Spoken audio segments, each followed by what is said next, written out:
Sorry about that, Abayomi. One moment. Okay, it said the recording had stopped. I don't know what happened.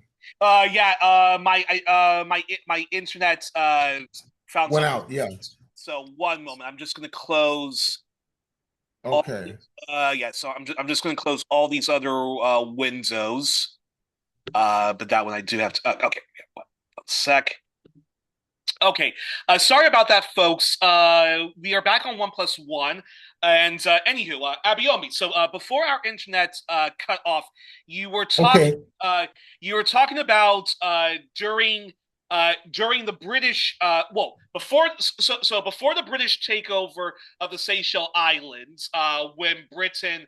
One mobster robbing from another mobster, one pirate robbing Yeah. from other pirates. So before the British stole the Seychelles Islands from the French, who stole it from the indigenous population of the Seychelles Islands. You were saying that the French were trying to do their sort of uh, a national assembly in the Seychelles, and Right. I assume that's only for the French colonialists and the French workers and the well the anywho explain. Yeah. I mean, the Africans and the indigenous people still remained enslaved. They in setting up a national assembly was only for the white settlers. Exactly. So that was the problem. And eventually, that's what happened in France itself. Although initially they had eliminated slavery, eventually they, restored French colonial rule, the French Empire under Napoleon Bonaparte, which went all the way to Haiti to fight the people there to maintain the slave system. Now it failed, of course, and they were forced to sell a lot of their holdings in North America, particularly in what was known as the Louisiana Purchase, which Louisiana at that time constituted a huge section of what later became known as the United States. So yes, it was a hypocritical approach. Despite all their rhetoric about equality and fraternity and so forth, Exactly. they still kept the African people enslaved. They did not liquidate their colonies, which are nothing but slavery under a different name. And it continued. This continued all the way well into the 20th century. And then when Britain stole the colony of the Seychelles Islands from the French, and it became a British colony. Uh, yeah, because you met so Britain at some point did abolish slavery, but very important to say that when Britain abolished slavery in their colonies, whether it was the United States in which the as George Carlin said, America was founded by a group of slave owners that wanted to be free, so they killed a lot of white Exactly. English people. Yeah, they did. So, but Britain, when they abolished slavery in their colonies, all they did was restructure it to make colonialism much more efficient, and so slavery, where you don't pay people anything, became forced labor, and then of course, yeah. So long story short, sorry for Yeah.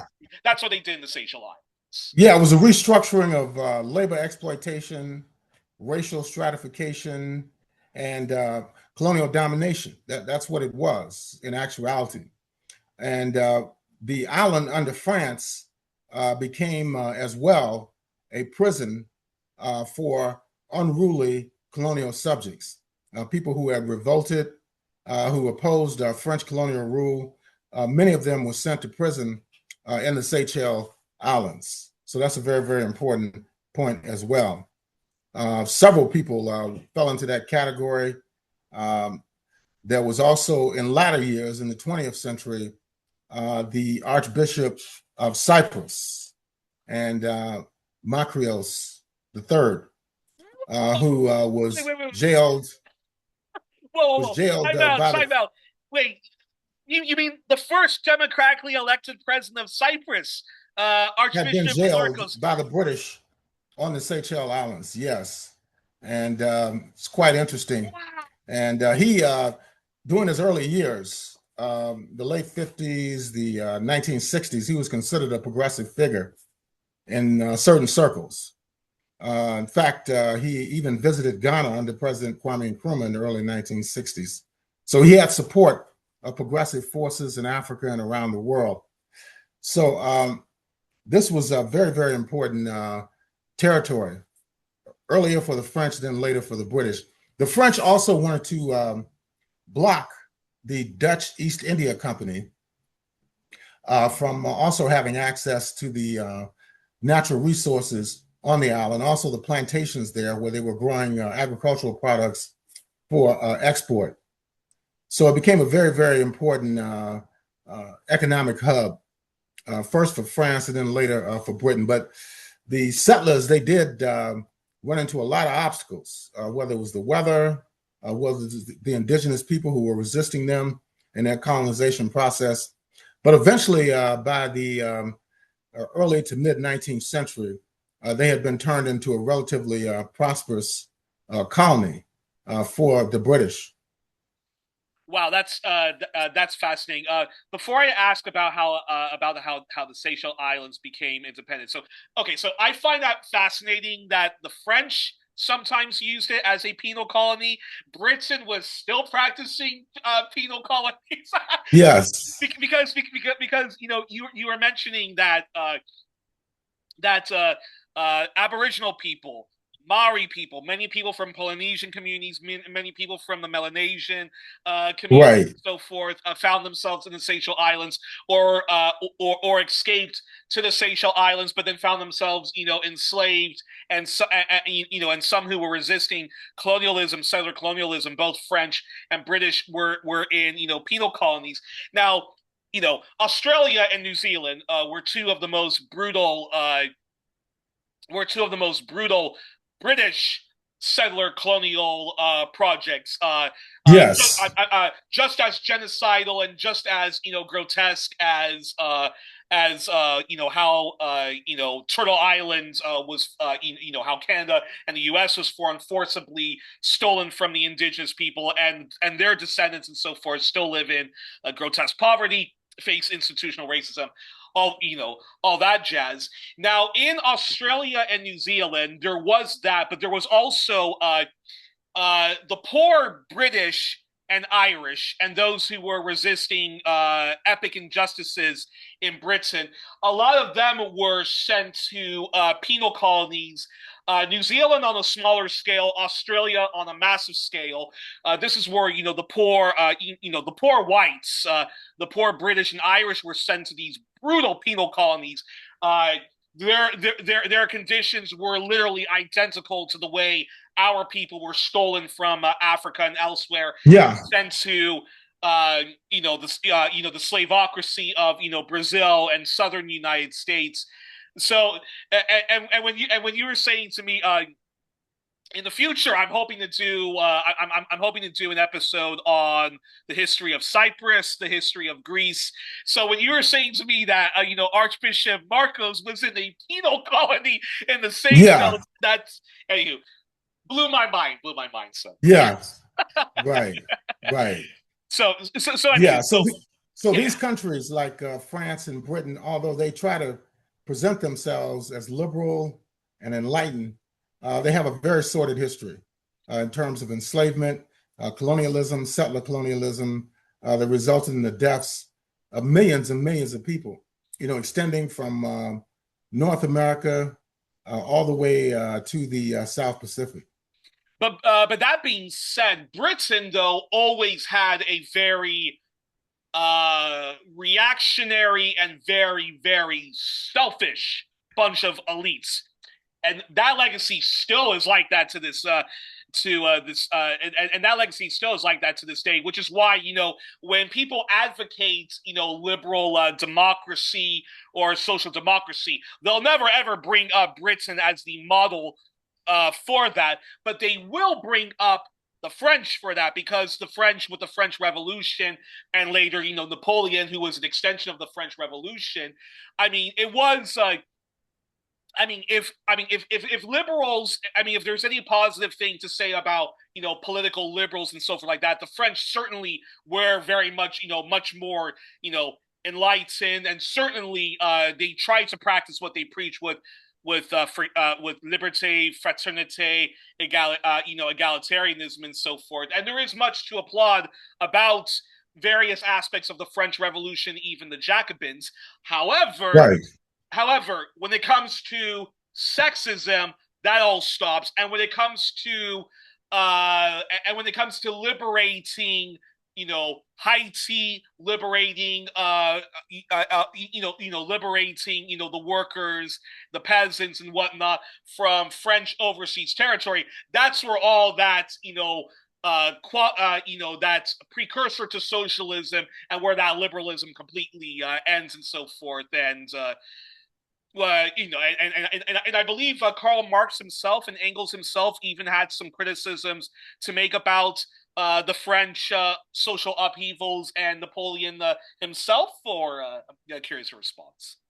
Yeah, well, I can recall Marx's writings. This was in the 1870s, surrounding the uprising that took place 1870, 1871, known popularly as the Paris Commune. Yeah.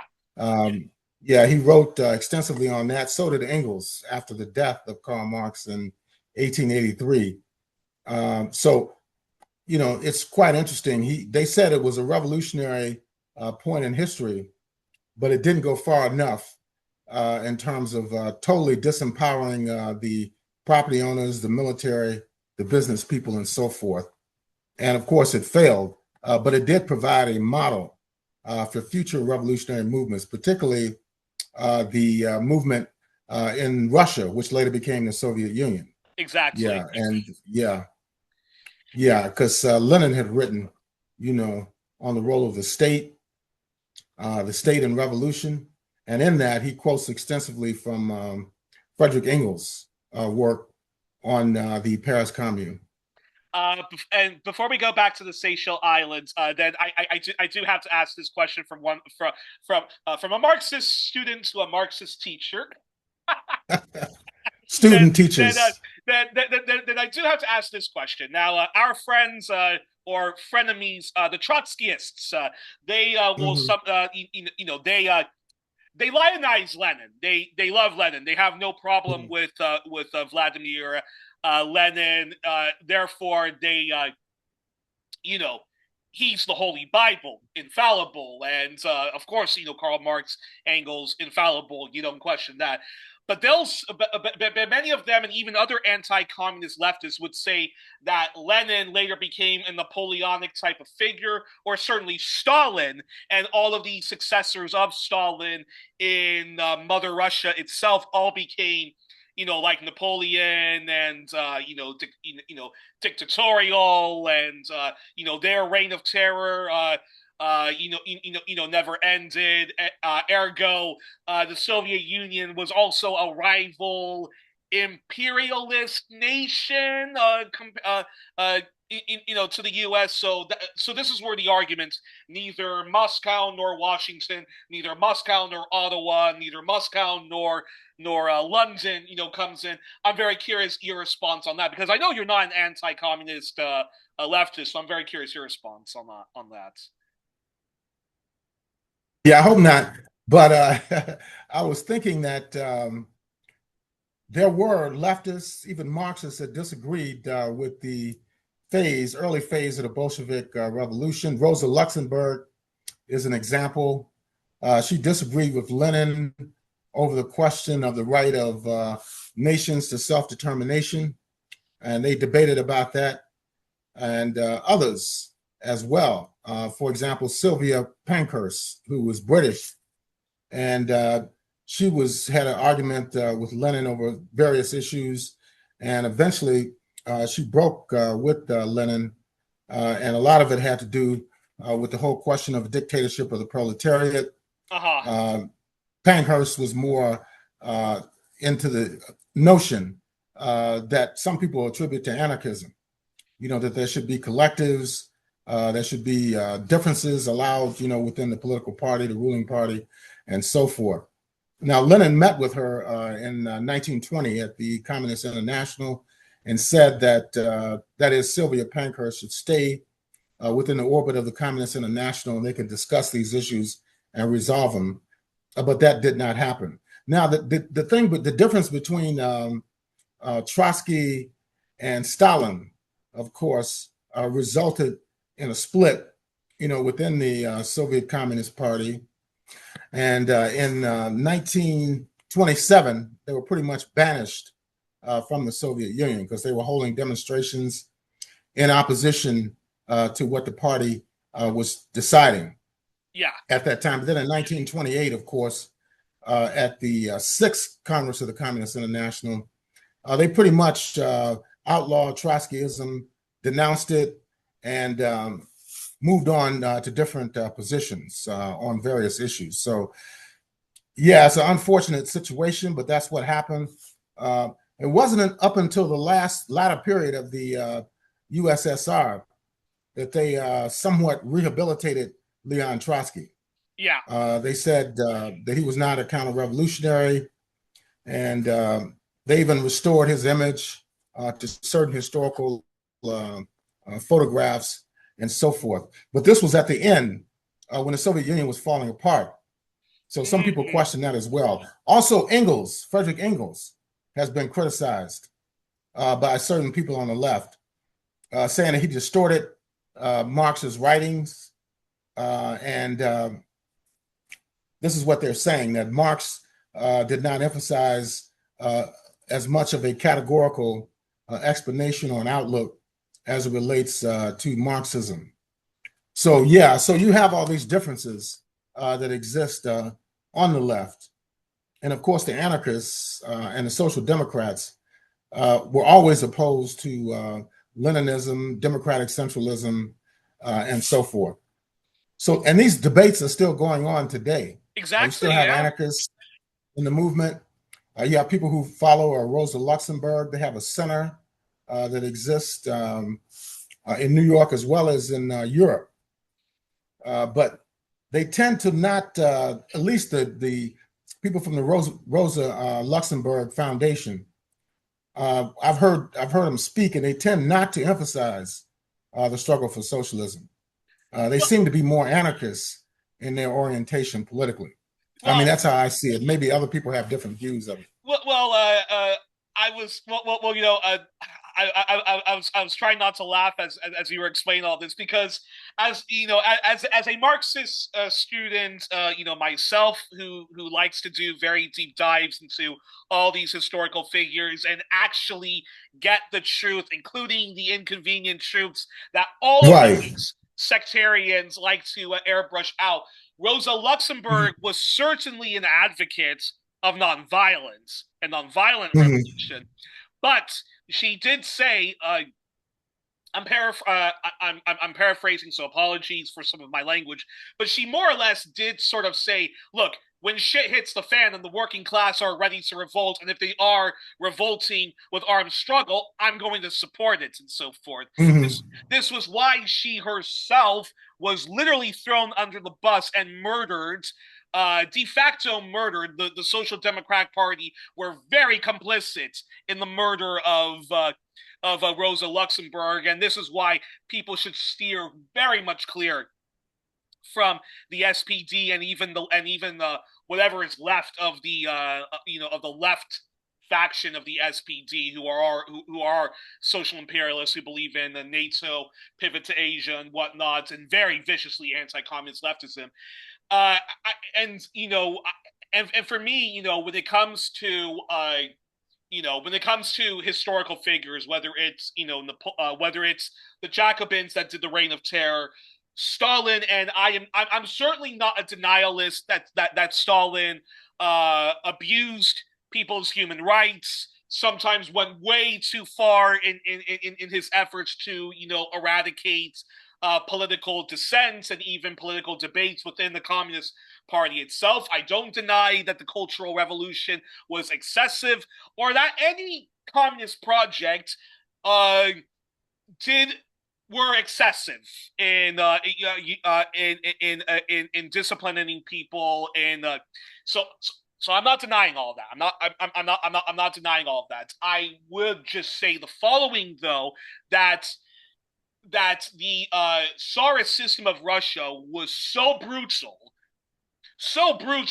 that I think any kind of organized revolt was going to end with a lot of bloodshed, whether you wanted to or not. But that so many of the people who were, killed by their serfs, so many of the landowners who were, brutally murdered, and I even include how the Bolshevik Revolution, how they murdered, on the stage and so forth. I'm not saying that these were not war crimes, crimes against humanity, whatever you want to call it, atrocities that were done. I'm not denying them, but these were working class people. These were peasant people who were revolting and taking out years of bloodshed, of violence that they had kept to themselves. They took it back out on people who themselves were guilty of crimes against humanity.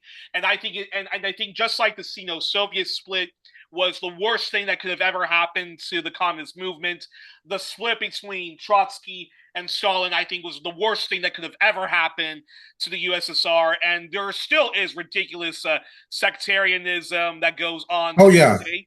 But that being said, I think the anti-communist leftism, the leftists never, ever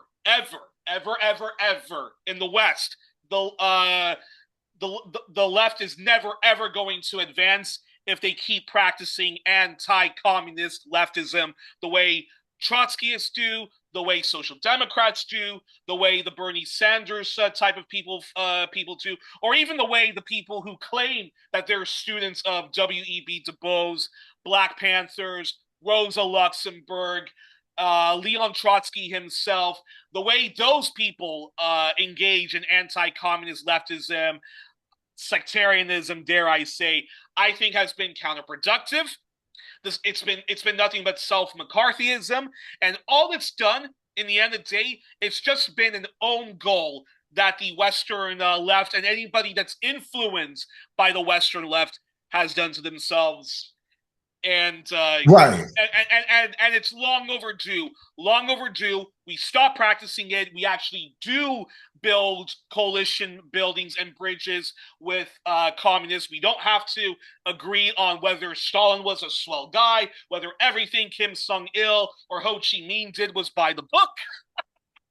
But long overdue, we stop practicing anti-communist leftism. I'm very curious your response before we get back to the Seychelles Islands. Well, first of all, going back to Germany in 1918, 1919, the fact, well, Rosa Luxembourg had been on the left anyway of the social democratic movement in both Poland as well as in Germany. Yeah. And she had opposed the entry into World War I, based upon the Basel Convention that had taken place and the Zimmerwald Conference. Those had said, you got to be against imperialist war. Some found a rationale, even within the left movement at that time, for supporting Germany's entrance and other countries' entrance into World War I. And then, of course, when Germany was on the verge of a revolutionary upheaval in 1919, according to the historical accounts, the German Social Democrats sold out the communists or the Spartacists, which Luxembourg and Liebknecht had been a part of, and they, of course, were hung as a result of it. Now, this had an impact even on an attempt to unite the left during the late 20s and early 30s to prevent the rise of the Third Reich, the German Socialist Workers' Party, and the Nazis under Adolf Hitler. And Trotsky had actually written a whole series of articles, I think between 1928 and 1932, looking at the rise of fascism in Germany. And his position was that the failure of the left to unite, the Social Democrats, along with the communists in Germany, actually paved the way for the ascendancy of Hitler. Yeah. So all of these things are taking place. Then after the Sixth Congress of the Communist International in 1928 in Moscow, their position coming out of that pretty much was that anyone who labeled themselves as a social democrat, they labeled them as social fascist. So it was very, very difficult to form any type of alliance. Now, this changed, of course, after 1933, when the Third Reich came to power. Then they went into the whole Popular Front phase. The third period, of course, between 1928 and 1932, was heavily ideological. They promoted Communist Party leadership, even within the trade unions. I mean, if you look at inside the United States, the communists formed their own red unions during that time period. People like George Padmore or Malcolm Nurse, who was from Trinidad initially, was involved in forming red trade unions throughout the so-called developing world or the global South. So it's a very interesting history to look at. Then, of course, after 1933 and Hitler came to power, when the Communist International shifted their position to put more emphasis on opposing Germany and Italy and playing down colonialism in France and Britain, Padmore left, resigned from the Communist International, and he was denounced, of course, by people like James Ford, who was a leading figure in the Communist Party of the United States. So all of that was not helpful at all. So just to say that these differences, as you mentioned, are still with us today. You call somebody a Stalinist, for example, it's considered a slur. You call somebody a Trotskyist, it's considered, an insult to people. So it's quite interesting. Even though you could read Stalin, you could read Trotsky, Lenin, there's good stuff in a lot of the things that they wrote about. So rather than take the positive, from Lenin, Trotsky, Stalin, even Frederick Engels, for example, either you have to be one or the other. You have to be a Trotskyist, you have to be a Stalinist, or a social democrat. Now, even the social democrats, they have left factions within it. Even in the United States, there was a Marxist tendency within DSA. I don't know how they're doing right now. One guy told me he was expelled from DSA, because he was a Marxist. So it's quite interesting what's going on. But DSA has been growing by leaps and bounds inside the United States. They've even, in New York, you saw what happened in the last primary elections. Here in Michigan, they have several candidates that are running, one for the Senate, others for the House of Representatives, as well as the state legislature. So they have been winning quite a bit. But we'll have to see in the long run if that's going to prevail. Or does there have to be a total break with the Democratic Party, which I believe eventually will have to happen. So in this Republic of Seychelles, the struggle began to escalate during the 20th century.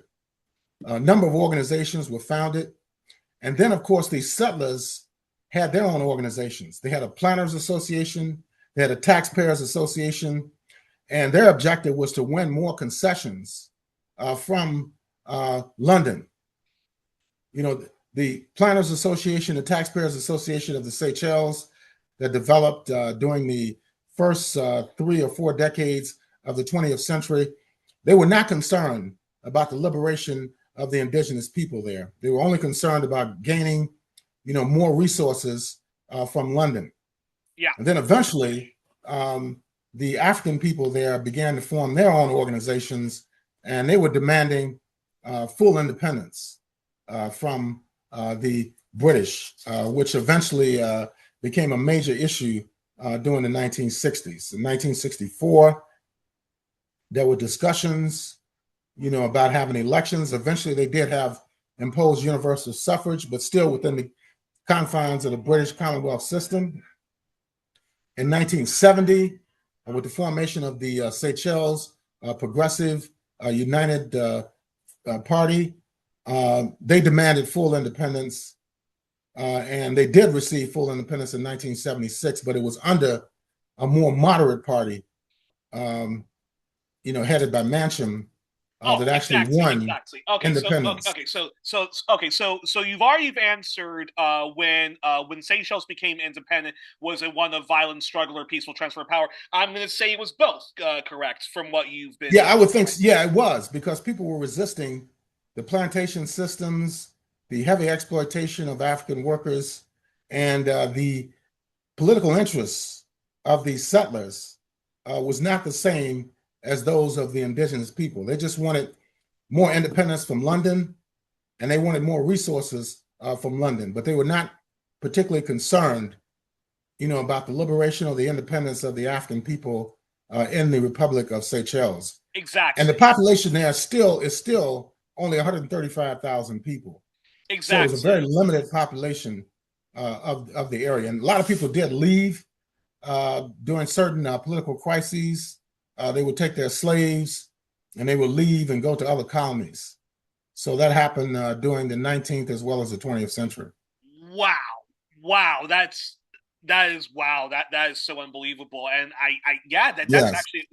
that's actually a perfect segue then to this question. So now we get into, the history of the Seychelles Islands after independence. So the first president of the Seychelles Islands was Sir James Mancham, whose party, the SDP, the Seychelles Democratic Party, according to Wikipedia, believes in conservatism, British unionism, and its ideology very right-wing. It was very much a right-wing party to far-right party, very much pro-British, and advocated for British Toryism, basically the ideology of the past and present day British conservative unionist party of Great Britain and Northern Ireland.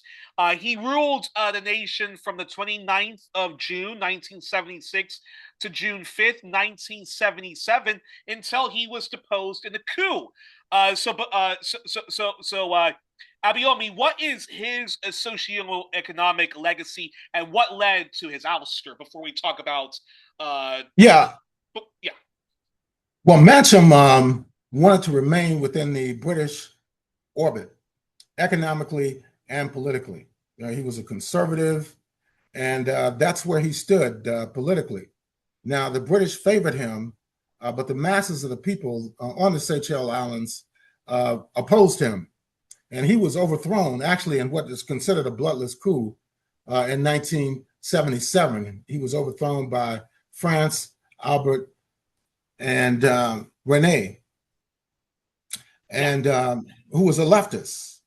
And he was the co-founder of the Seychelles People's United Party, which changed its name a couple of times since the 1970s. But what they did, they made sweeping reforms, nationalization of land and industries, and they also moved sharply towards the left. And they ruled for decades on the Seychelles Islands under Mr. Rene. Interesting. So the country then became, in fact, the country did become a one-party state from June the 5th, 1977 to July 14th, 2004. Francis Albert Rene, as you mentioned, he governed, backed by the Seychelles People's Progressive Front, later changing its name to People's Party. But now the party is called United Seychelles, and according to according to Wikipedia, the party's ideology is social democracy / democratic socialism. Its position center left to left wing, and it says, and this is all according to Wikipedia, from 1977 to 1991 was socialist. They have their own newspaper called The People. So that being said, what is the legacy of Francis Albert Rene, and what led to him resigning in July on July 14th, 2004? Yeah, they were a left-wing, Marxist-oriented party, and that's what they stood for. And we have to remember, during that time period, the late 1970s, there were other African states, particularly those who were in the post-colonial period. For example, Mozambique, Angola, Guinea-Bissau, then Ethiopia. They were socialist-oriented, and they had accepted Marxism, Leninism as their ideology. So obviously, France Albert Rene was influenced by all of these movements that were taking place across the continent. You had socialist-oriented parties in Benin. I mentioned Ethiopia before, Somalia, even Madagascar, and there were others as well. Even the liberation movements that were still fighting for independence had adopted socialism and Marxism-Leninism as their ideology. That was the case with Frelimo, with ZANU-PF in Zimbabwe, SWAPO in Southwest Africa, which later became Namibia, the ANC and the South African Communist Party would fall into that category as well. So it's not surprising that between 1977 and 1991, they had a one-party state that was socialist-oriented. What was interesting, though, in the late 80s and the early 90s, when the Council for Mutual Economic Assistance, the Comecon states, mainly in Eastern Europe, but they also had affiliates, for example, in Vietnam and Mozambique, Ethiopia, etc. When they began to fall apart, that is the ones in Europe, Poland, Czechoslovakia, Bulgaria, the German Democratic Republic, Romania, all of these countries began to collapse during the late 1980s. And in 1991, the USSR dissolved under Gorbachev, which was illegal. The only way the Soviet Union was supposed to be dissolved, it had to be dissolved, by the Soviet assemblies, the parliamentary and legislative branches of the Soviet system. This was something that Mikhail Gorbachev did on his own through executive order. And you could have seen it coming many, many years before. When he took over in 1985, it was after the deaths of three previous Soviet leaders. Yeah. You had Brezhnev, you had Andropov, Youri Andropov, Chernenko, yeah. died.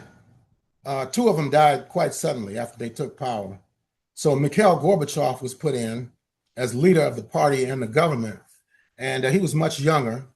And he started talking about glasnost, which was open, like the openness, and later perestroika, which is like a restructuring of the Soviet system, which proved disastrous. Rather than having openness and having a restructuring of socialism, it proved to be the death knell of socialism in the USSR. Yeah. So Gorbachev, there was an attempt to overthrow him in 91, which failed. And then eventually he moved aside and others came in. Boris Yeltsin, for example, became leader, strictly right-wing. He had been expelled from the party sometime before because of his anti-communist views, even within the Communist Party of the Soviet Union. So we had similar situations taking place outside of Eastern Europe and the Soviet Union. So in 1991, there was a Congress held by the Seychelles People's Party, and they decided to open up the political system to have multi-party elections. And this is what happened. Now, despite doing that, the Seychelles People's United Party won several elections after that, all the way up until at least another decade and a half. They were winning elections. They continued to win elections all the way up until about 2020. Okay, so after that, of course, they lost power for one term, but now Seychelles United Party is back in power now, although their politics are not the same as they were during the 70s, 80s, and 90s. Okay, perfect. And that's okay. So that's okay. So very briefly before I talk about James, Michelle, Danny Furore, and then Wavel Ram Kalawan.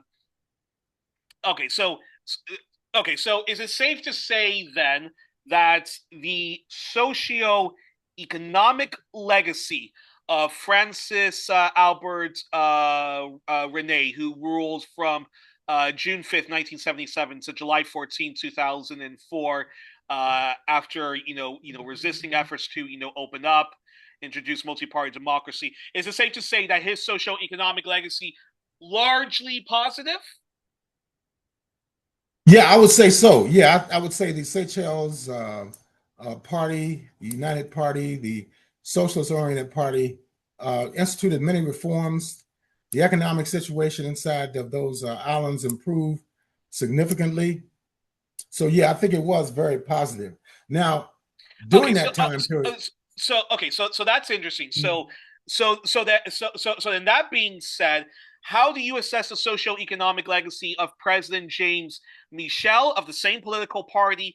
Did he improve social mobility, child mortality, infant mortality, literacy, life expectancy, or were there huge setbacks? And if so, why? And what led to his resignation then?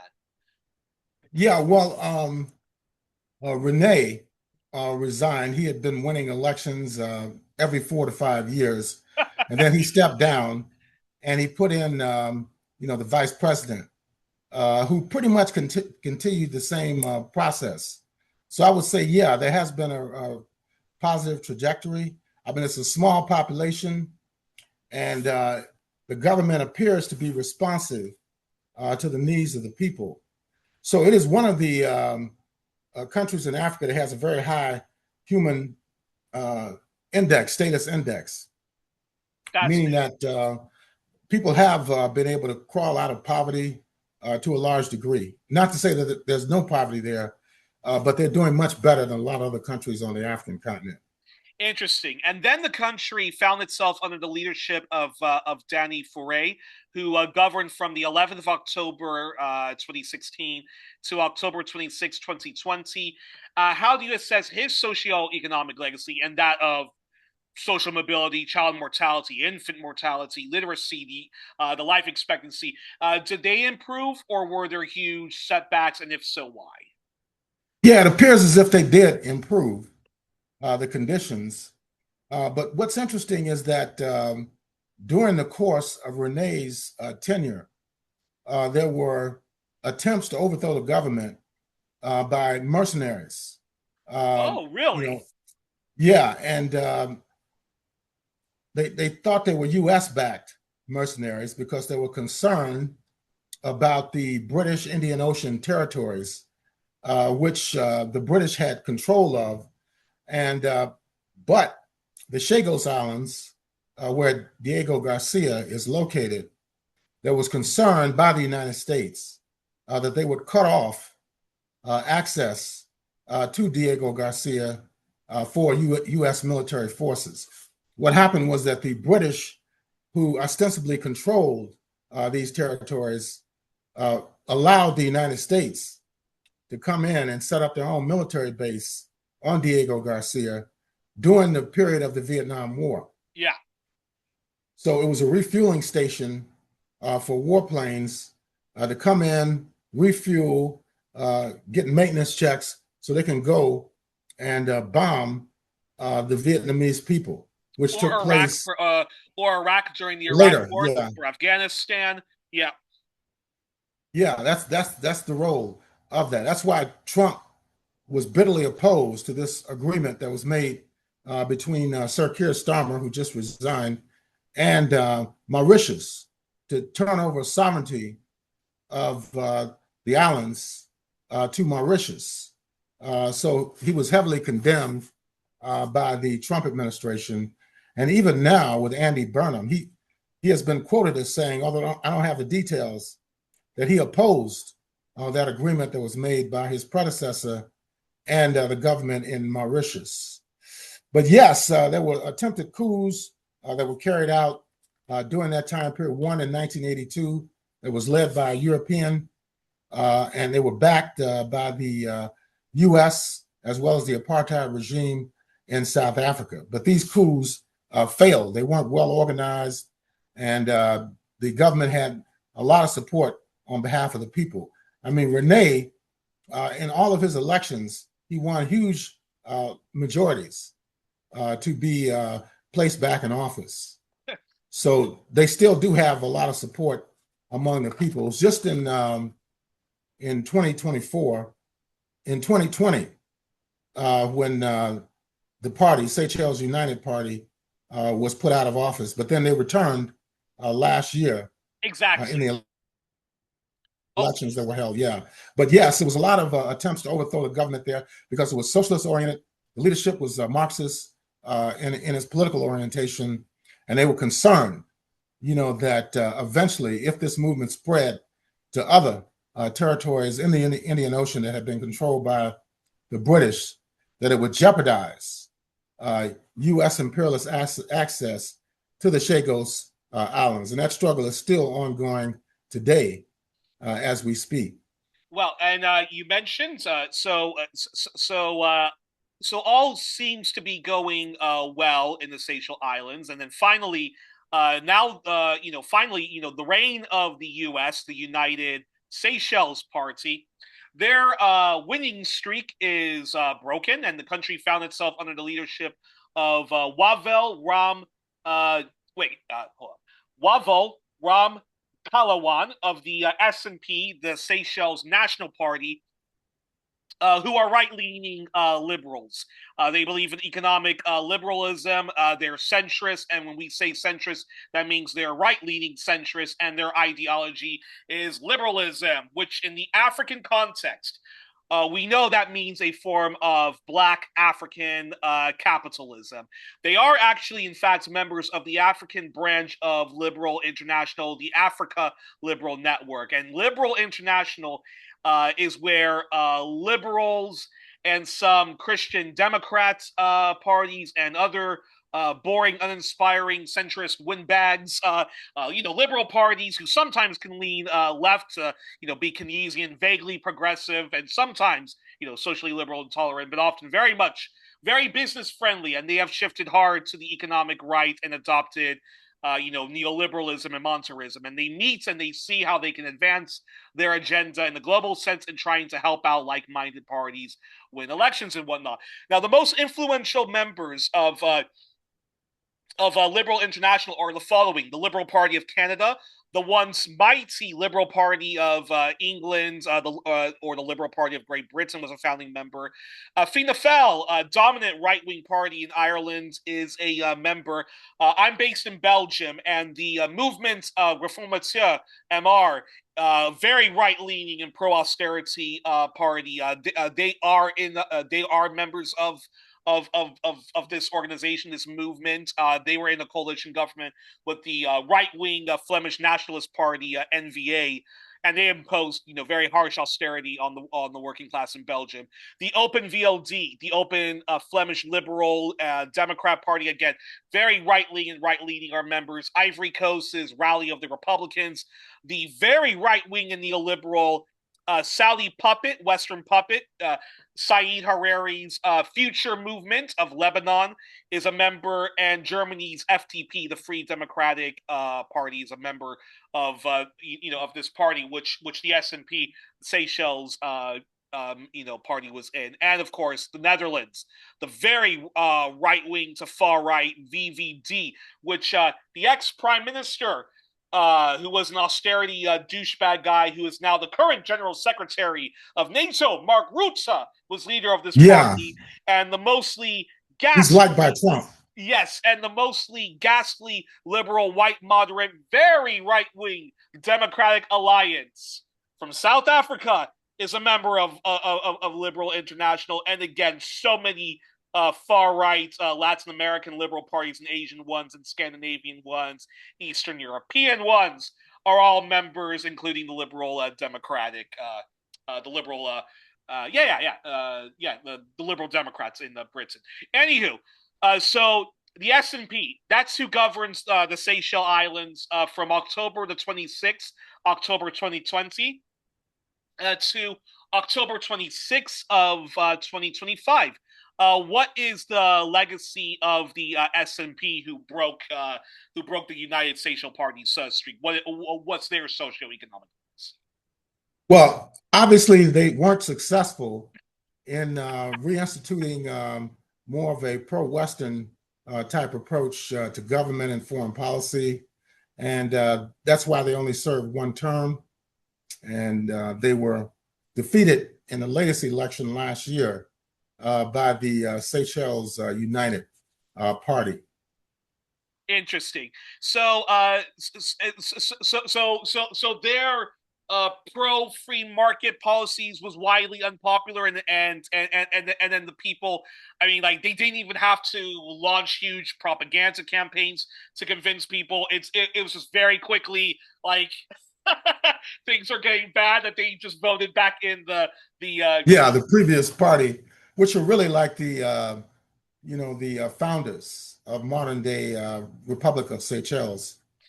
So they're back in power now. We'll see how they do, if they're able to rebuild their political constituencies, and if they're able to maintain some semblance of stability. Now, the country relies heavily on tourism as well as agricultural production.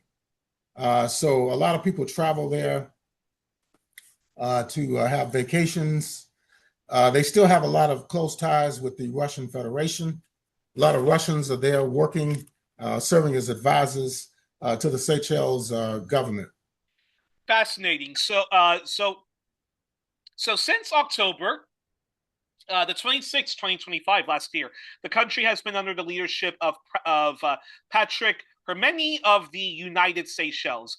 So how are the vast working class and even those in extreme poverty, if that even exists in the Seychelles, how are they mostly faring under his leadership? Well, there hasn't been a dip in regard to economic production or economic growth. Hamimi seems to want to go in a progressive direction. Nonetheless, we'll have to see how things develop, particularly over the next year or two. Fascinating. And during the Cold War, were the Seychelles part of the Western Imperial Alliance of their former colonialists, Britain, France, and their allies, Canada, the United States, Australia, New Zealand, West Germany, and what later became the EU? Or were they more aligned with the USSR, Cuba, Vietnam, China, the Eastern Communist Bloc? Or were they non-aligned, but they leaned more towards the communist nations, or non-aligned and forcibly forced to lean more to the imperialist axis? I'm very curious to respond. Yeah, I would say non-aligned, leaning more towards the left and the socialist countries, with the one-party state with its socialist orientation, would definitely put them in that category. Fascinating. Yeah, I would definitely say so. And this is why there was attempts to overthrow them, utilizing mercenaries. They were armed by the United States and the former apartheid regime in South Africa. But those attempts failed during the 1980s. And does Seychelles have any relations with BRICS collectively, or with certain members of BRICS? I'm very curious your response.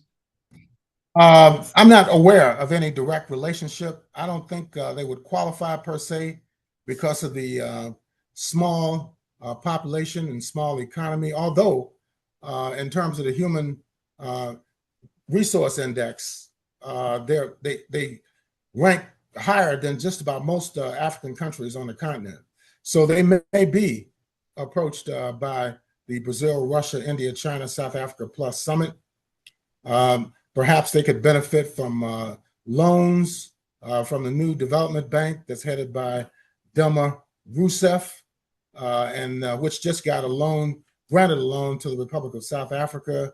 And I think Zimbabwe, I just read, is seeking to get a loan from the NDB. So perhaps the Republic of Seychelles could also benefit from some type of credit or refinancing by the new development bank. But you were also mentioning, so Russia has economic advisors, people who work in in engineering, people who have worked in in environmental sciences, local environmental sciences. So Russia has had many economic advisors, and even lots of Russian tourists frequent the Yes. Seychelles Islands. Can you talk a bit more about that, and also talk a bit more about how Seychelles, like any African country, whether it was in the mainland or the island nations, apartheid South Africa deemed them an official enemy and even tried to, overthrow their governments to have somebody who was more, neutral and pro-apartheid South Africa. Talk about that. Yes, pro-Western, pro-imperialist. This is what they were looking for. And yes, but Russia still has close ties with the Republic of Seychelles, even though the government changed during the period between 2020 and 2025. They still maintained ties with them because the Russian Federation is no longer a socialist state. And their position is that they don't interfere in the internal affairs of African states. So in that sense, they could still maintain relations between Moscow and the larger islands within the Republic of Seychelles. And still gets along and still has very good relations with South Africa, even though South Africa, under the ANC, has not advanced Pan-Africanist leftism, racial and social justice. But the Republic of South Africa does respect, everybody's sovereignty. They try to be a moderate act. They try to be, a good moderator in terms of, trying to make sure that we don't have endless wars and so forth. So what's the Seychelles' relations with present-day South Africa since the end of apartheid? They have very good relations. The Southern African Development Community, which was formed in 1992, the Republic of Seychelles is a part of that. And South Africa, despite all of its weaknesses and contradictions, does promote regional as well as continental unity. They took on the State of Israel in late 2023, taking them before the International Court of Justice, claiming the violation of the Genocide Convention. And they have also maintained their support for the Sahrawi Arab Democratic Republic and its leadership through the Polisario Front. And they took a position that was conducive to a diplomatic solution between a diplomatic resolution of the conflict between Russia and Ukraine. But apparently for the West, that doesn't go far enough. They're still trying to destabilize the Republic of South Africa. They did it by accusing them of selling weapons to the Russian Federation. Later, they were accused by the Trump administration of carrying out genocide against the Afrikaners or the Boers there, outlawing other refugees and migrants and opening the country up to the Boers. Not a lot of them have traveled to the United States to achieve political asylum, but just goes to show the racist character. And most recently, of course, with the anti-migrant demonstrations and violence that is taking place over the last several months in the Republic of South Africa. So I believe this is a manifestation of the same destabilization program. And South Africa is a part of BRICS as well, which is hated, by the Trump administration and other, even Democratic administrations do not support it. So, yeah, I think being a small country and being largely dependent upon tourism, it's limited in terms of what they can do. At the same time, they have maintained stability as well as economic growth. Is Seychelles, is it a nation like many other island nations where they are forced to be a tax haven, tax avoidance proxy? And is there a dark side to the tourism industry in Seychelles? If so, what is it? Or if not, do explain. I'm very curious. Yeah, I'm sure in every society that is heavily dependent upon tourism, there's definitely a dark side to it, particularly if the tourists are coming from Europe and other areas that have a history of colonialism. So yes, in that sense, it does have a dark side. Uh, I don't know the details of it, but that is the situation. And they get a lot of their foreign exchange revenue from tourism. And it's considered a paradise, for people who want to go there and involve themselves in tourism. And the Europeans found that 400 or 500 years ago. They found a place that was rich in regard to resources, agriculture, weather, and so forth. And that's why it became a target for slavery, colonialism, and of course, neocolonialism.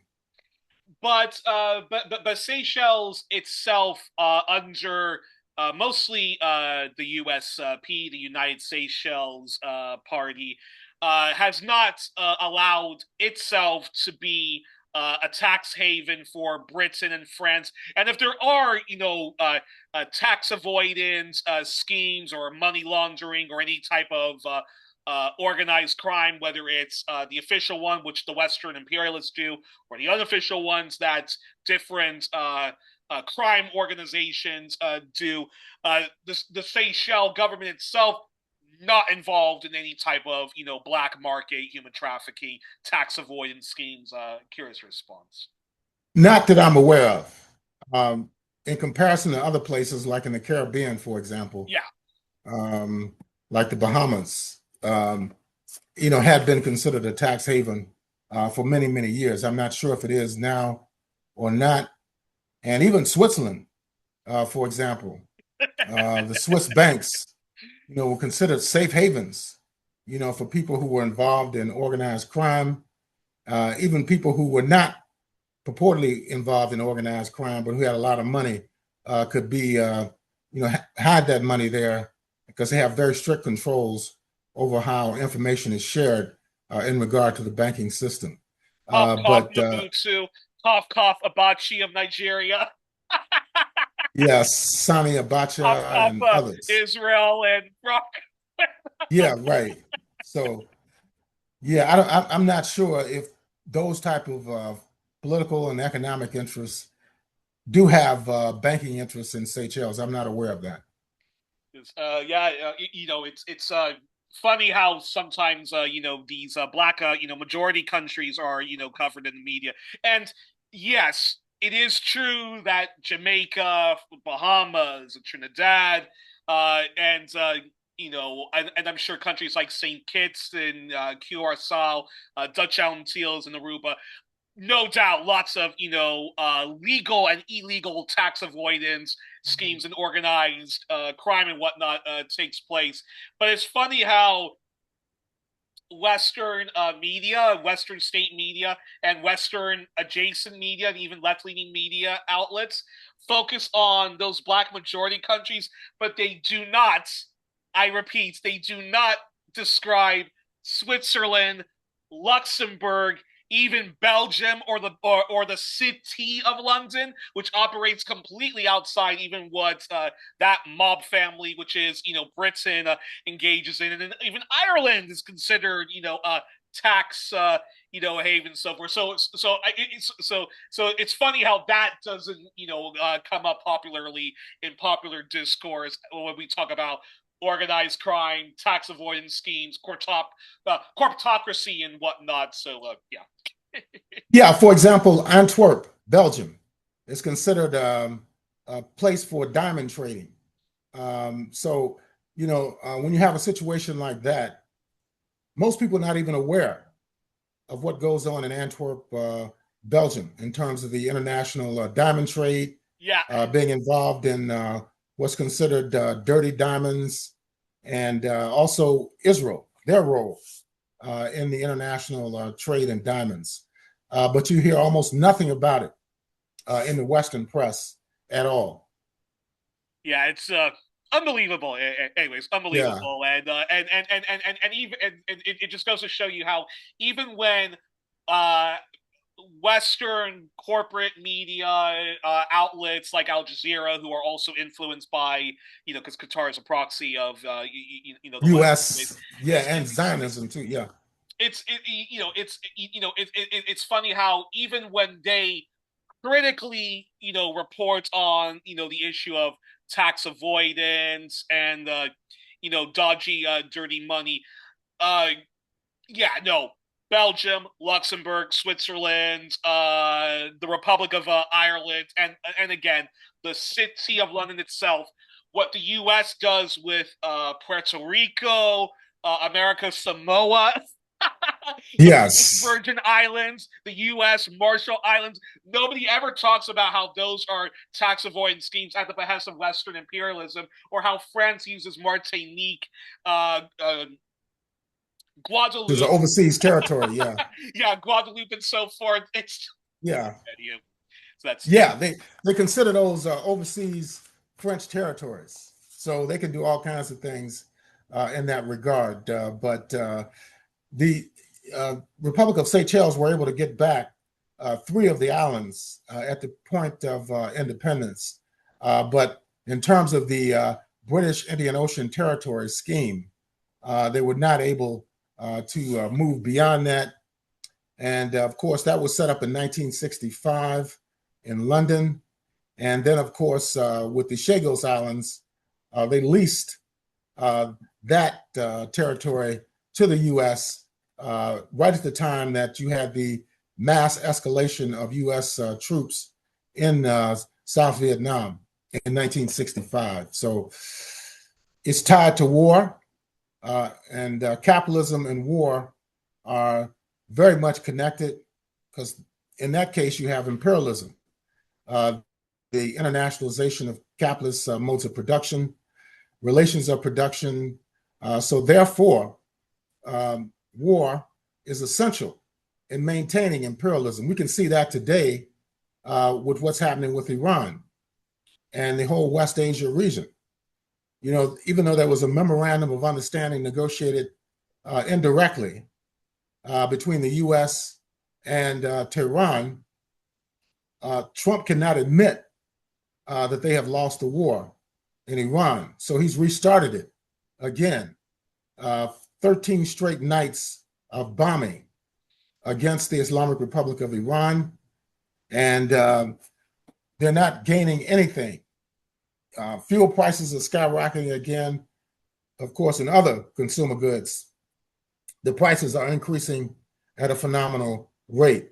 So it just goes to show that Trump doesn't care anything about even people in the United States, because they're the ones that are paying for these imperialist wars. All he wants to do is look like he's a winner along every step of the way. Even in regard to the tariffs, he's reimposed tariffs on Canada, for example, even though the Supreme Court declared several months ago that the tariffs were unconstitutional, that you could not impose tariffs. Only people that can impose tariffs is the U.S. Congress. Yet he's being allowed to do this. Like, for example, there's a new bridge that's supposed to be opening next week between Detroit and Windsor, called the Gordie Howe Bridge. It's a huge project, and Trump has held it up. And now he's saying that the Canadians are ripping them off, and that they want to go up to 50% tariffs again. And I haven't heard a word out of the U.S. Supreme Court on this. It seemed like they would have issued an order saying, no, we just ruled on this, and you cannot do this.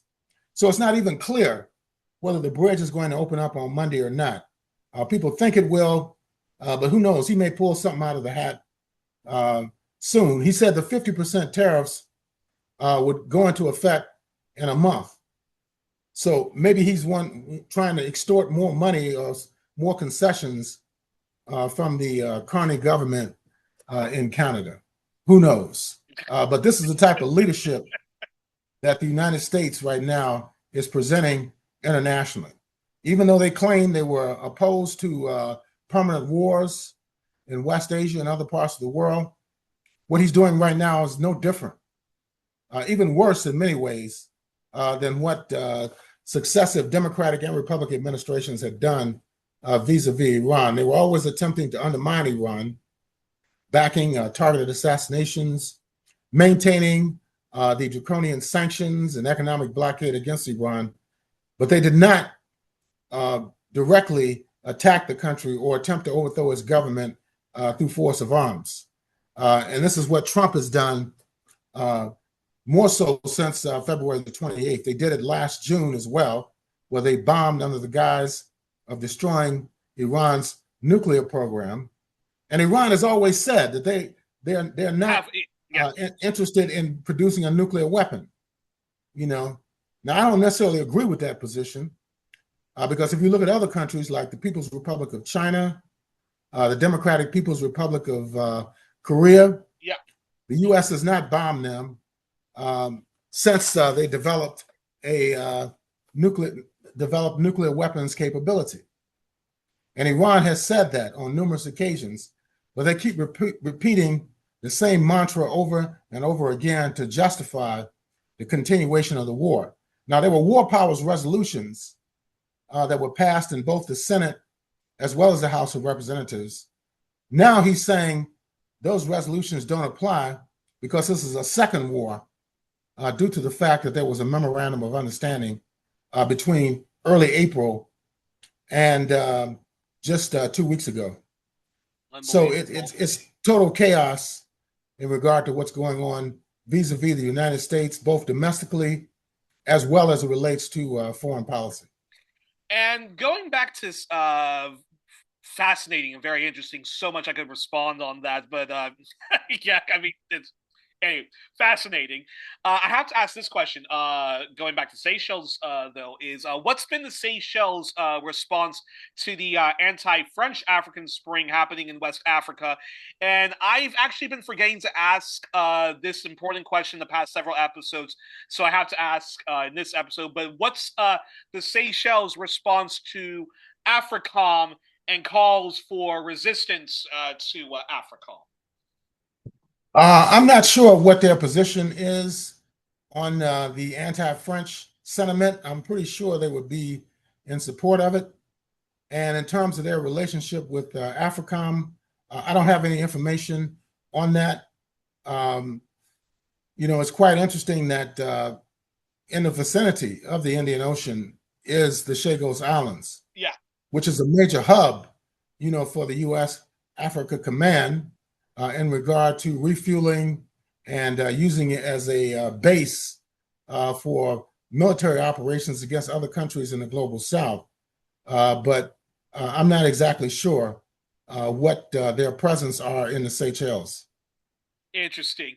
And does Seychelles have a strong left-wing movement and alternative left parties to the ruling U.S., which well, it sounds to me from talking to you and learning about the Seychelles from you as if the ruling party, when they talk left, they also govern left. They don't talk left and then govern to the right. So I'm very curious, are there other alternative left parties or left movements that exist, or just a very strong left movement in general, and they are very supportive, unconditionally supportive of the ruling U.S., because it sounds to me as if since the ouster of Sir James, that they talk left, they govern left, and they continue, and these policies continue to be so popular amongst the vast working class. So I'm curious. Yeah, I'm not aware of any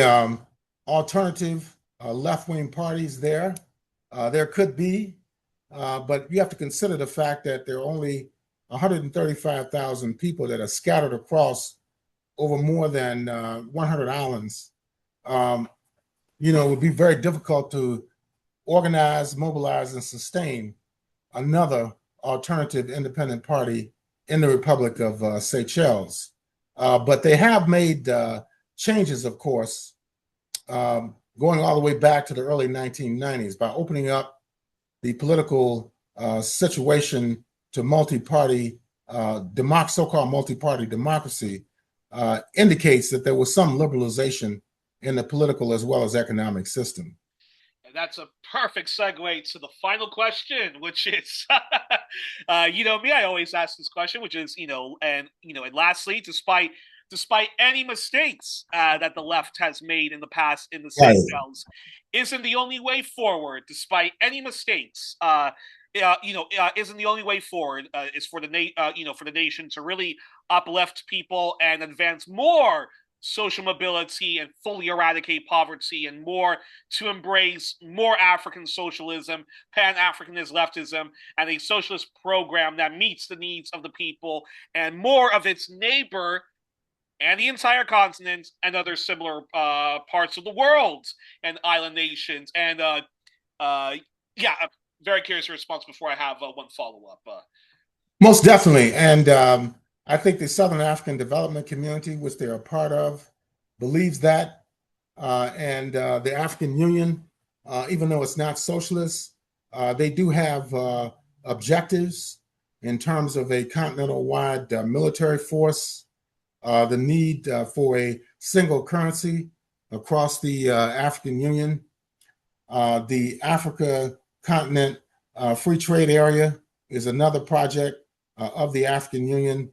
So these are all positive projects. Nonetheless, the micronationalism of micronationalistic tendencies within a number of these states is preventing these programs from being fully implemented. So we have to get past the micronationalism that exists, the regionalism, and even tribalism that's being utilized by the imperialists to prevent African unity on a national, regional, as well as continental level. But that is the only solution. Going back to what Dr. Kwame Nkrumah talked about in his book, Africa Must Unite, and also the follow-up, Neocolonialism, the Last Stage of Imperialism. All of these books and resolutions that have been passed by the former Organization of African Unity and now the African Union are essential for Africa to make a developmental leap in terms of qualitative growth and qualitative development. That is what is necessary in order to move the continent out of poverty, to move it away from the vulnerability that exists by not having a clear ideological direction in relationship to economics, politics, and foreign policy. So this is what is in dire need of correction at this point, because what we see happening is a reemergence of the African debt crisis. It's been going on now for several years. We've seen that the IMF had to reposition the international finances of Zambia, Egypt, and other countries in Africa as well. So we cannot continue to rely on the International Monetary Fund, the International Bank for Reconstruction and Development, the World Bank, as well as other Western financial institutions. One final up question I have to ask. So it's been fascinating learning about it's been fascinating learning about the Seychelles Islands. Would you say oftentimes in communist circles or Marxist circles or left-leaning circles where people start to be where people's politics and socioeconomics starts to become more and more radicalized when they realize that capitalism, there is no reforming it, there is no regulating it, it has to be completely eradicated, and we have to, again, more socialism, and we have to advance that. Now, Cuba, is often, the model, particularly for small nations and small island nations. Cuba is often, the model that this is what many countries, it's particularly small countries, should embrace. Or the former Yugoslavia is often the model that should be embraced. But should we now add that the Seychelles Islands is also a model that's possibly, even though Jamaica, it's a small country, Trinidad, Mauritius, Comoros, Madagascar? Curious response. Yeah, even though it's a small populated country, it has vast positive elements to it. And I think it definitely should be looked at in terms of its history and how it came out of the colonial system and how the early phase in particular of its development related to socialist orientation and Marxism, Leninism. But let me just mention that even under the former Soviet Union, Yeah. After the Civil War between 1918, 1921, even during Lenin's time, they did implement what they call a new economic policy, which was a transitional policy where they did reinstitute certain forms of capitalist relations in order to stabilize the economy. Mm-hmm. We saw that in Cuba beginning in the late 1990s, during the first 2 decades of the 2000s. They did institute reforms. Some people say it caused corruption. Nonetheless, for example, the introduction of U.S. currency, having a dual currency system in Cuba is one of them. An expansion of the tourism industry there. China, we can look and see what happened after the death of Mao Zedong and after the rise of Deng Xiaoping and others. We saw opening up of the economy.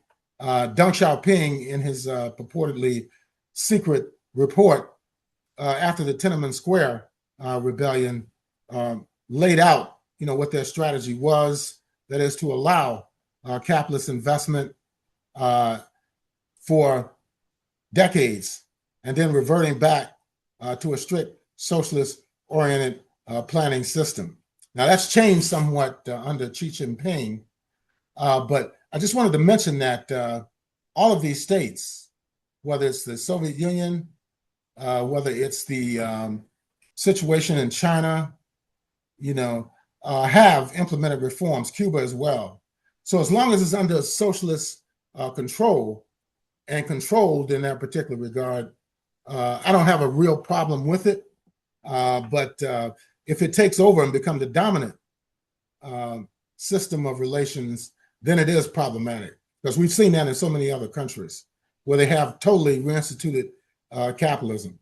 And even the Russian Federation now, they mentioned at the beginning of the special military operation in Ukraine, Sergei Lavrov, who was the foreign minister, said that they have to go back and readopt some of the economic policies that they had during the period of the Soviet Union. It was interesting when they went to have a meeting with Trump last year that Lavrov was wearing a USSR t-shirt.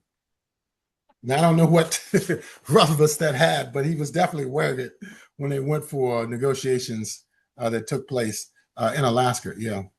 Well, it's interesting because I was just thinking about Vietnam when you were talking about Yes. Cuba's special Same period thing there. and China's special period, which some on the left, including the communist left, have never forgiven China for that, even though the data is Deng it's Xiaoping, yeah. uplifted millions of people out of poverty. But I remember the late John Pilger. I believe we're in the 1 year anniversary of his unfortunate death, which I'm still mourning, will forever mourn. Now, he did a documentary and several articles called Vietnam, The Last Battle, where he talked about how Vietnam unbelievably, resisted, Western imperialism in the form of the French, Japanese fascism, and then the U.S.-led war on Vietnam, which, very important to mention, it was not just the U.S., but Britain, South Korea, Australia, New Zealand, Canada, and Israel, and Thailand were all parts of a coalition of the willing against the Vietnamese revolution and efforts to reunify the islands. And then Pilger did a documentary looking at Vietnam since then, and he was very much critical of the opening up the country to,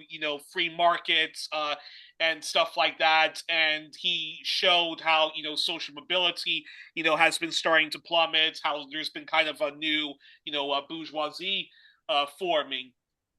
Now, interestingly enough, I've discovered the journalism of Luna Oi, a wonderful Vietnamese woman, Vietnamese communist, unapologetically communist, and I talked to her, about that period, '90s to the present day, and she and she was saying to me that I do share some of those criticisms that Pilcher has had about Vietnam having to open up the economy. But had Vietnam not done that, the U.S. would have continued to have imposed an embargo, which the U.S. Placed on Vietnam as cruel and grotesque as what Iraq went through in the '90s, what Cuba is still going through, what any country that finds themselves under economic blockade, economic terrorism of the U.S. and its allies. And she was saying to me that, like, had Vietnam not made some of those tough decisions, the country would have still been crippled by sanctions. And Luna is a survivor of I mean, she and her family had to eat grasshoppers because of the monstrous U.S. embargo on Vietnam. And she says that, Vietnam, not everything is, perfect, not everything is hunky dory, but the Communist Party still remains so many of those of the humongous positive social gains and social transformations that Ho Chi Minh did, that reunified Vietnam did, are still in place. So I thought that was interesting, because you have some people who have been shitting on Cuba and some efforts they've been doing in in trying to Anywho, very curious your response on that. Yeah, well, I think the same is true of Cuba as well as China. I don't think Cuba would have survived after the special period if they had not instituted certain reforms. I don't think China could have grown at the rate that it has grown since 1979 without the reforms that were instituted. You can also look at the Democratic People's Republic of Korea, which was invaded 76 years ago under the auspices of the United Nations. So you had the U.S. was really a U.S. war, but they got other imperialist countries to join in with them to invade the Korean Peninsula. And of course, they lost a lot of troops, the U.S. imperialists, the British as well. But at the same time, the DPRK has remained steadfast in its orientation towards socialism. They remain very independent in that regard, but they have a close ally next door with the People's Republic of China, who had sent in at least 500,000 volunteers in 1950, the People's Volunteer Army from the People's Republic of China to assist the DPRK to beat back the U.S. imperialists and their allies. And it was the largest U.S. Military retreat in its history in 1951. They even captured at one point a U.S. general during that time period. And they have remained independent, even though South Korea is still very much under the grip of U.S. imperialism. And they have thousands upon thousands of U.S. troops there, nuclear-powered submarines, and they still have a blockade on the DPRK, but they have survived. And just like the other ones have survived, Cuba, the People's Republic of China, and others as well, Vietnam. Well, I'm glad she brought up North. I'm glad she brought up North Korea, because a friend of mine, Fiona Sim, who's been on the program many times. One of the longest episodes we ever recorded of 1+1 was an entire history of China through a Marxist, Maoist, Marxist-Leninist, post-colonial perspective. And Fiona's been on the program before to debate the whole Uyghur genocide nonsense. And Fiona, Uh, Pronouns are they them. So when they were visiting me and my friend Dina and stayed over at my place, I asked Fiona, I said, I asked them, "Hey, you've been to North Korea before. What was North Korea like?" And they said to me, and completely agreeing with me, that North Korea is the country where you can say the most batshit insane stuff, not have any evidence to back it up, and people will believe you. There are Yeah, right. there are stories about North Korea that if the basketball team loses, they are executed by firing squad. That there are entire museums where Kim Sung Il, he was the one that created the Mona Lisa. Kim Sung Il, he was the one that created the Eiffel Tower and stuff like that. And that entire villages get massacred if they don't cut their hair the same way as the current Kim and so forth. And No, I don't believe insane. that. It's insane, and it's so interestingly enough, ChatGPT before it got taken over by ultra libertarians in the far right, I was doing some Mhm. research into North Korea, and they said the following when I was asking my my many critical questions about North Korea, and they said the following. They said that the data is all in. Social mobility for North Koreans was was and remains far better off for North Koreans compared to all of the years North Korea was a colony of Japan and so forth like that. And that in terms of feminism, women's liberation, adult literacy, child literacy, all the stuff we talk about, social mobility and so forth, North Korea, it still remains better to be a North Korean, past and present, than any time of Japanese colonialism and so forth, and that's and that when it, and that all of that stuff, social mobility, life expectancy plummeting, all of that stuff only went down when the U.S. ranked up sanctions and so forth. There's North Korea is to blame for some of their mishandling of floods and stuff like that, and some natural disasters. But it is the sanctions in placed on North Korea. North Korea has is one of the most sanctioned country on the face of the planet Earth.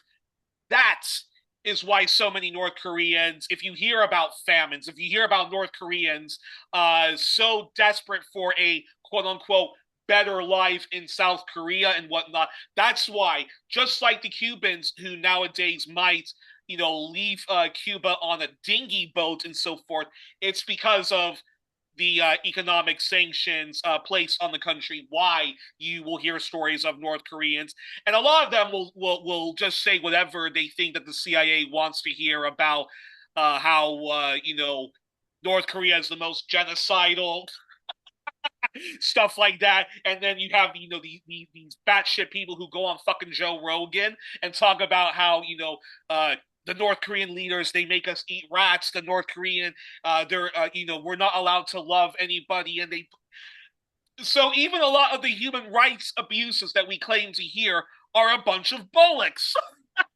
Yes. So North And it's the Korea, same the is true half of truth. China. So North Korea, the half truth is this: is it authoritarian? Yes.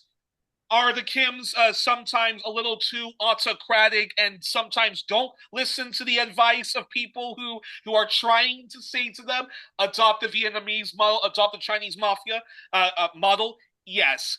But in general, most of what you will hear about North Korea is just not true. And Radio Free North Korea and any stuff that the South Korean deep state is saying is just not true. The CIA No, themselves have even said that they can't rely on North Korean defectors because they cannot. When they double check all of their stories, it's just not true. I'm curious. yes.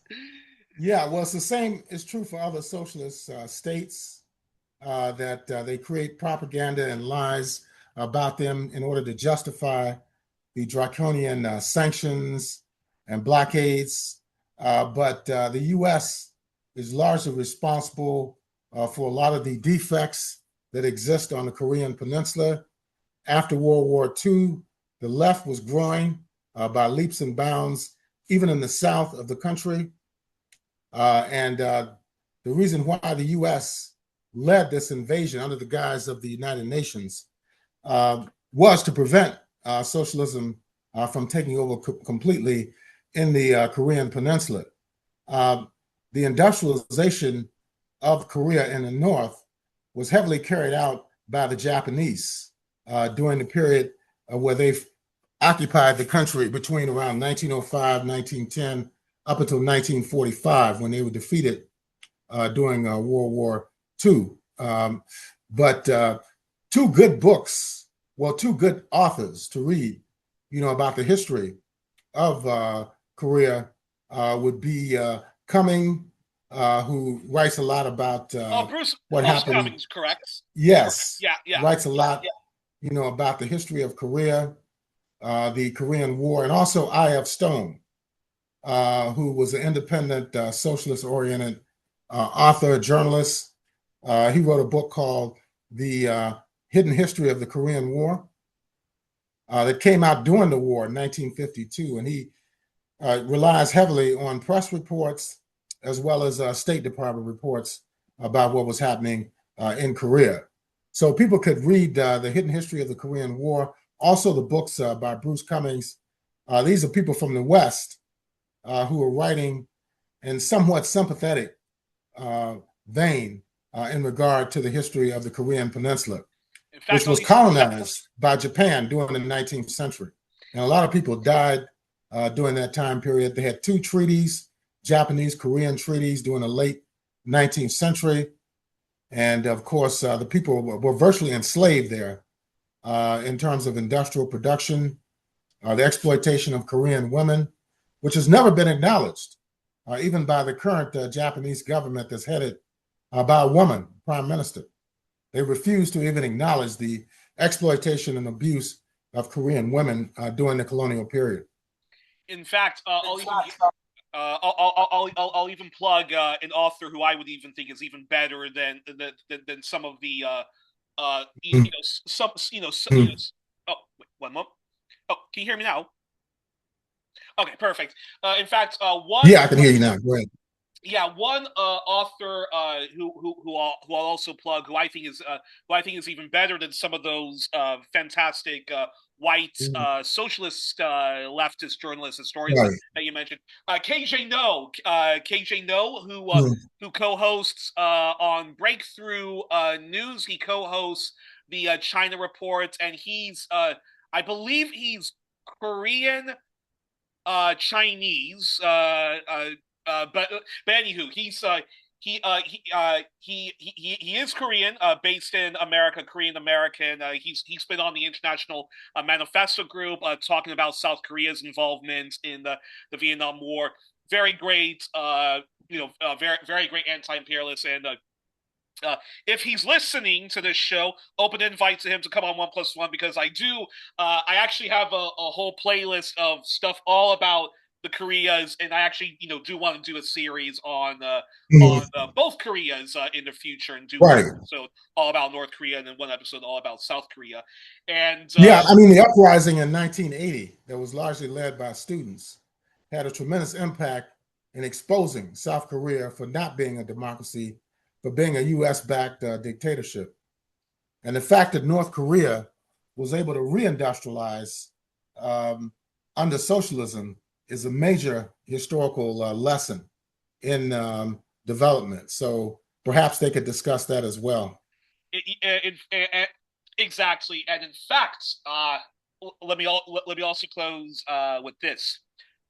Very recently, in mainland Japan, I repeat, in Tokyo itself, there has been growing anti-war, anti-imperialist, anti-US base, anti-Japanese militarism going on in Japan. Folks, this is big. This is very big. The reason why this should be big news that deserves way more coverage than it gets is because Japan is ruled well, Japan, for most of its history since the end of World War II, has been ruled by this center-right to far-right party, the Liberal Democratic Party, the LDP. Their logo is the Japanese flag. They are part of the global center-right to far-right movement, the International Democracy Union, which is the Conservative Party, the Liberal Party of Australia, the Republican Party. So many ghastly right-wing parties are members of this club. The LDP is also a member of this club, and many of their founders and many of their prime ministers, including Shinzo Abe, Yes. their father and grandparents were Japanese fascists, were Japanese Nazis, Japanese war criminals at large, and she is continuing with that far right string. There was a brief period post World War II, up until the 1970s, where they did make some concessions and important concessions to the working class, but since the late 70s onwards, it's nothing but endless austerity, endless militarism, and just endless lionization of Japanese fascism and genocide apologetism, genocide denialism. It's only when the opposition, which has only been briefly in power, I think 3 out of God knows how many times they've been in power, but the Liberal Democratic Party is Japan is de facto a one-party state where the Liberal Democratic Party is often in power, and it's only when the very weak opposition, it's only when the very weak opposition's in power that they actually do apologize for World War II atrocities and so forth like that. So the fact that there is this mobilization going on in Japan, that is big news, and we need to send our solidarity to those, to the Japanese. To those Japanese forces that are mobilizing against it. The left is very weak in Japan, but even if we may not agree with them on everything they say, we should be supporting the Japanese Communist Party and any big tent opposition against the Liberal Democratic Party. And it's in Okinawa, which itself was an independent country until they were colonized by Japan. It's actually in Okinawa. That is that's ground zero for any frontline left activism and anti-imperialist activism, anti-U.S. base and U.S. militarism activism. So solidarity to our Japanese comrades who are mobilizing against the efforts to advance more militarism and more far Yes. ism and so forth. And again, this is why when we talk about folks and when we talk about spending of militarism, spending on NATO, Right. 5% GDP, what people do not realize is while the austerity hits us deeply at home, and that's grotesque, but when we support NATO, when we support the pivot to Asia, when we support efforts to contain China, contain North Korea, all we're doing is supporting the most reactionary far-right movements in South Korea, in Japan, in Taiwan, in Hong Kong, and in the whole region of East Asia, South Asia, and so forth. Anything you want to say, Abayomi, about that? Well, just that a little over 20 years ago, there was a delegation that had been involved in the uprising in 1980. This was on the 25th anniversary of the uprising. They traveled to the United States and did a tour, and we had hosted them when I was working at the university.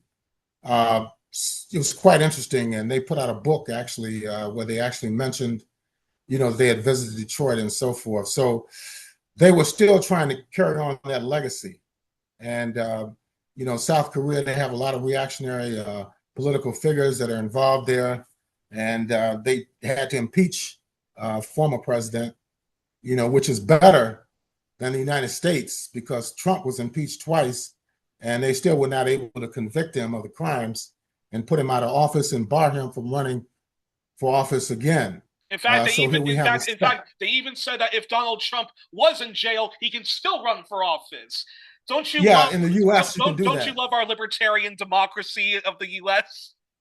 But I think if you're thrown out of office, which has never been done, Andrew Johnson, for example, in 1868 was impeached and he went on trial in the U.S. Senate, and I think he won maybe by 1 or 2 votes, not to throw him out. You got to have a 2/3 majority in order to eject the head of state from office in the United States after an impeachment.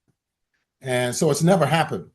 Bill Clinton was impeached in 1998, and the trial in the Senate failed. And the same situation in the United States, where Trump was impeached twice. And of course, the trial failed to convict him of these crimes, and he was able to remain in office and run for president again. But somebody like Eugene Debs, for example, who ran for office in 1920, behind bars, for the Socialist Party.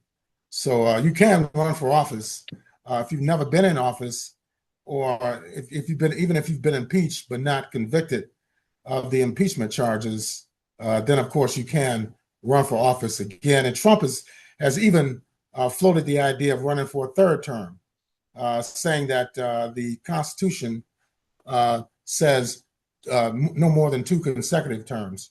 So we'll see what happens. They'll probably raise that issue again after the midterm elections in November, depending upon how the Republican MAGA interests fare in the November midterm elections. And But the yet, primaries are taking place right now. and yet, even in such a fragile liberal democracy like Brazil, which has Yes. just as much racial capitalism, just as much grotesque settler colonialism, has just as much grotesque levels of inequality than the UK, US, Australia, and all of Western Europe and even Eastern Europe put together. And yet, the Bolsonaro cult followers that stormed the barricades. Bolsonaro is Yes. in jail right now and actually is impeached. And in South Korea, that far right of that far right Western backed proxy President June. I'm forgetting the rest of his name. He's in jail right now. He is currently incarcerated right effing now. And Right. And these are the people of Brazil who had a far right military junta, South Korea that had a far right military junta, have had. I mean, these are places where their corporate media, their central media, their deep state is even more repressive than anything we experience in Canada, the U.S., UK, Australia, New Zealand, and yet we can't even get our corrupt douchebag presidents, prime ministers in in prison and whatnot. So again, Yeah.